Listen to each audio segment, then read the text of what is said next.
কিয়ামত পর্যন্ত থাকবে। আল্লাহর কোরআনে কোনো পরিবর্তন করার সাহস কারো।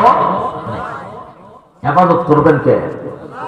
আল্লাহ যে জিনিসের হেফাজত করবেন, এই বিষয়, এই জিনিসকে ধ্বংস করা, এই জিনিসকে মিটায় দেওয়া দুনিয়ার কোন শক্তি আছে?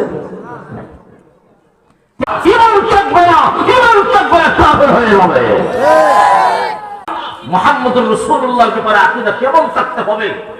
মুহাম্মদুর রাসূলুল্লাহ সর্বশ্রেষ্ঠ নবী, সাথে সাথে সর্বশেষ নবী। মুহাম্মদ সাল্লাল্লাহু আলাইহি ওয়াসাল্লামের পরে কিয়ামত পর্যন্ত যদি কেউ নবুয়ত দাবি করে, নবী দাবি করে, সত্যবাদী না মৃত্যু? আরো ধরে